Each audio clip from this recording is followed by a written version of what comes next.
In the shadow of Hershey's chocolate empire, a man with 16 children, 3 jobs, and a dream started crafting candy in his basement. Few would have guessed that this overwhelmed father, constantly on the brink of bankruptcy, would one day create America's best-selling candy. But Harry Reese didn't just build a business, he built a legacy, one sweet, salty bite at a time. Harry Reese was born in 1879 in the quiet countryside of Pennsylvania to a modest farming family of Welsh and English descent. He was an only child, and from an early age, he understood the value of hard work. Life on the farm was demanding, but Harry never shied away. Instead, he leaned into the labor, eager to help his parents any way he could. His entrepreneurial streak began early. While other boys played, Harry was scheming, finding new ways to turn chores into income. He milked cows, not just for the family, but for extra cash. He even dug out a pond, bred frogs in it, and sold them to local restaurants. Not bad for a farm kid still in short pants. That early hustle foreshadowed a life spent finding opportunity in unlikely places. At the age of 21, Harry married Blanche Edna Hyson.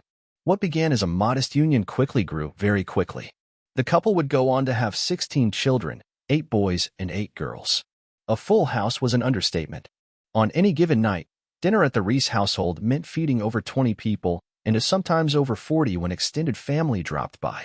Though Blanche came from a well-off family, Harry refused to rely on handouts. He took care of his mother and her 2 sisters under the same roof. The burden was enormous, but so was his devotion. To make ends meet, he worked every job imaginable: dairy farming, cannery operations, factory shifts, whatever it took. But as the children multiplied and the bills piled up, so did the pressure. Yet, even in these early years of endless work and little rest, Harry never stopped believing that something better was possible. He just didn't yet know that the path forward would be paved in chocolate. Before Harry Reese ever made candy, he wore nearly every hat imaginable. Cannery manager, dairy farmer, factory worker, his resume was a patchwork quilt of survival. Each job wasn't a step up the ladder, but a way to feed hungry mouths at home. In 1916, tired and desperate, Harry stumbled across a newspaper ad that would quietly reshape his destiny. Milton S. Hershey, yes, that Hershey was looking for reliable men to manage his dairy farms in Pennsylvania. Harry applied. He got the job. Working for Hershey felt like catching a breath after years of running. He was later assigned to manage the Round Barn, one of Hershey's experimental farms. There, new technologies like automated milking machines fascinated Harry. Hershey himself would drop by every 2 weeks to inspect the progress, imparting wisdom without knowing he was mentoring a future rival. But progress had a price. By 1919, the experimental farm was shuttered. Whether Harry left voluntarily or was let go remains unclear. What is clear, however, is what he did next. He decided to bet on himself. With no money but unshakable resolve, Harry founded the R&R Candy Company. His first creations were modest, milk chocolate-covered almonds and raisins, sold to local stores. A year later, in an ambitious move, he renamed it the Superior Chocolate and Confectionery Company and issued stock. Against the odds, he raised the equivalent of $290,000 in today's money. But ambition wasn't enough. The business collapsed. Crushed, with yet another child on the way, Harry felt the weight of failure. He took a job at a paper mill, then a second as a butcher, then a third canning vegetables. 3 jobs. 1 man. No sleep. But also no surrender. Harry was down, but not out. And the taste of chocolate, it seems, had never really left him. In 1921, after years of grinding labor and dead-end jobs, Harry's father-in-law stepped in with a lifeline, a new home for the family. With at least one basic need finally secured, Harry did something unexpected. He quit all 3 of his jobs and returned to the one place that had ever shown him real promise, Hershey. Back at the chocolate company, Harry started in the shipping department, then rose to foreman. It wasn't glamorous, and the pay was modest. But it offered something invaluable: proximity to chocolate. With a steady, if small, paycheck coming in, Harry returned to the idea that had failed him once before: candy. But this time, he took a different approach. Instead of launching a formal company from the start, he began quietly experimenting in his basement. Night after night, he crafted hard candies, chocolate-covered nuts, mints, and more, all using fresh ingredients and Hershey's chocolate. Eventually, his little side hustle became more than a hobby. Customers liked what he made. Demand grew. Encouraged, Harry founded the H.B. Reese Candy Company. But for years, Even as he produced popular bars and sweets, nothing truly broke through. Then, in 1928, fate intervened in the form of a casual conversation. While on a sales trip to Harrisburg, Harry spoke with a local store owner who complained about one particular item flying off the shelves: chocolate-covered peanut butter candy. The problem? His supplier couldn't keep up. The store owner turned to Harry and asked a simple question: "Can you make something like it?" Harry didn't blink. "Yes," he said. That one word would change everything.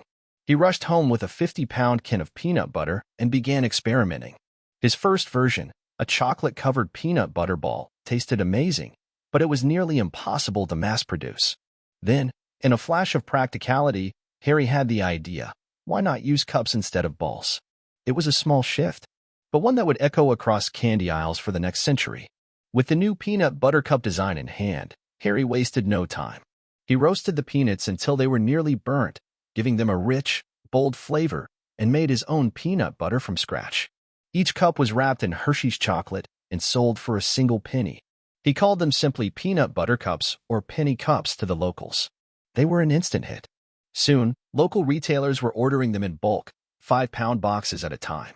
The basement operation expanded to meet demand, and in 1935, Harry finally paid off all his debts and left his job at Hershey for good. For the first time in his life, he was making a living doing something he loved. Encouraged by the success, Harry streamlined his business and focused entirely on his candy company. But then, just as things were looking up, the world plunged into chaos. World War II broke out, and with it came sugar rationing. Most small candy companies folded under the pressure. Harry could have been next, but he made a daring choice. He slashed his entire product line and focused on just one item: the peanut butter cup. It was his most popular product, and it required less sugar than the rest. The gamble paid off. By consolidating his efforts, Harry not only kept the business afloat, he made it stronger. Even as competitors began producing their own peanut butter cups, Harry's version remained king. The unique flavor, the perfect ratio of salty to sweet, and the unmistakable Hershey's chocolate coating kept customers coming back. By the mid-1940s, the H.B. Reese Candy Company had evolved from a basement curiosity into a regional powerhouse. But Harry wasn't finished. He wanted more than just success. He wanted something that would last. By the 1950s, Harry Reese had become more than a candy maker. He was a symbol of persistence. His peanut butter cups were now a beloved treat across the Northeast, and demand kept growing.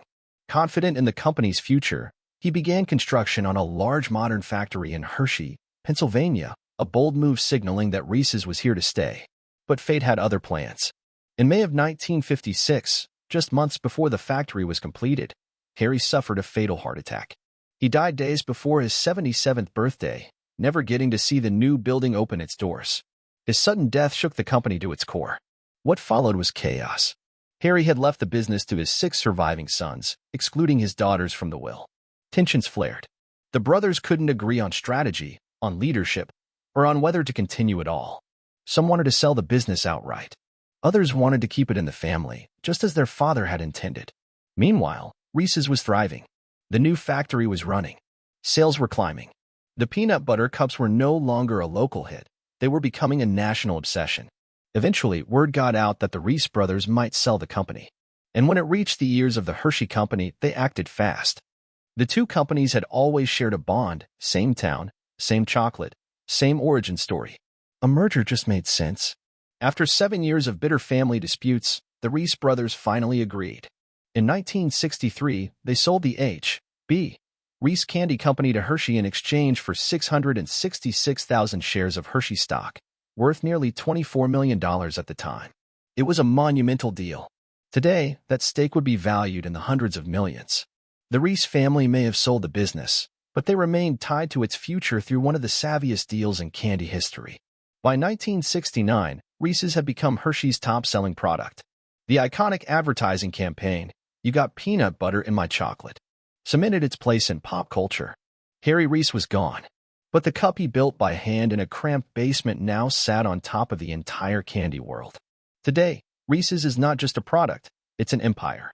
Under the Hershey umbrella, the brand has exploded into dozens of variations: big cups, miniatures, white chocolate, dark chocolate, Reese's Pieces, cereals, cookies, and more. In the U.S., It remains the undisputed king of candy, with billions in annual sales and fans across generations.